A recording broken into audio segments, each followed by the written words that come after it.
ભાલેજ વિસ્તારમાં કોંગ્રેસ પાર્ટીએ તાલુકા પંચાયતની બેઠકોમાં મજબૂત પ્રદર્શન કરતા નોંધપાત્ર જીત મેળવી છે.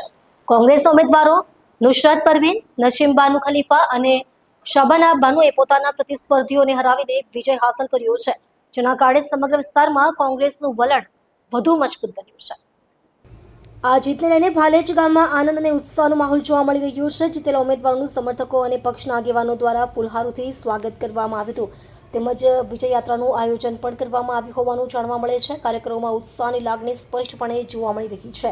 સ્થાનિક મતદાતાઓએ વિકાસ, વિશ્વાસ અને જનસેવાના મુદ્દાઓને ધ્યાનમાં રાખીને કોંગ્રેસના ઉમેદવારોને સમર્થન આપ્યું હોવાનું માનવામાં આવે છે. ખાસ કરીને મહિલાઓના સશક્તિકરણ અને સ્થાનિક વિકાસના મુદ્દાઓ આ ચૂંટણીમાં મહત્વપૂર્ણ રહ્યા હતા. વિજેતા ઉમેદવારોએ મતદાતાઓનો આભાર વ્યક્ત કરતા જણાવ્યું હતું કે તેઓ વિસ્તારના સર્વાંગી વિકાસ માટે પ્રતિબદ્ધ રહેશે અને લોકોની અપેક્ષાઓ પર ખરા ઉતરવાનો પ્રયત્ન કરશે.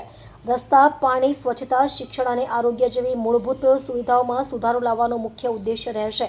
આ જીત સાથે ભાલેજ વિસ્તારમાં કોંગ્રેસનું સંગઠન વધુ સક્રિય અને મજબૂત બનશે તેવી આશા વ્યક્ત કરવામાં આવી રહી છે. આવનારા સમયમાં વિસ્તારના વિકાસ માટે ઝડપી કામગીરી થશે તેવી લોકોએ અપેક્ષા વ્યક્ત કરી છે.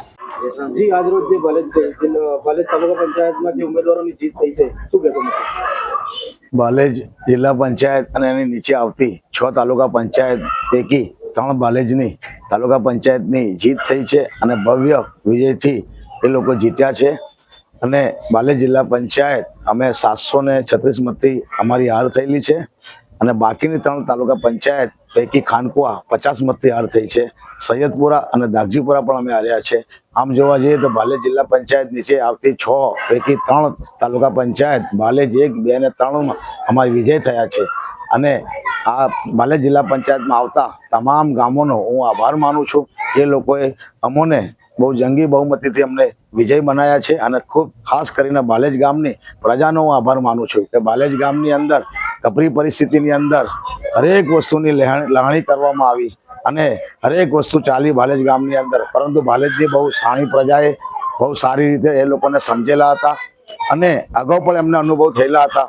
પરંતુ પછી એકવાર અનુભવ એમને કરાવ્યા છે કે આવનાર તાલુકા પંચાયત જે ચૂંટણીની અંદર ખૂબ સારા મતો આપ્યા અને સાણી પ્રજા, શાંતિપ્રિય પ્રજા હતી, ચૂપ રહી અને કોંગ્રેસ સાથે પણ રહી છે. અને એમનો ખાસ કરીને એમને હું સલામ કરું છું, એમનો હૃદયથી આભાર માનું છું કે હરેક વાર કપરા સમયની અંદર કોંગ્રેસ પાર્ટી સાથે ભાલેજ ગામજનો રહ્યા છે. એમનો ખૂબ ખૂબ આભાર માનું છું. અને આટલી બધી ગરમીની અંદર એમણે મતદાન કર્યું અને આજે પણ એમણે શાંતિપ્રિય રીતે પોતે સરઘસ અને જુલુસ કાઢ્યા. એમને પણ હું આભાર માનું છું કે શાંતિ ભાલેજમાં બની રહે.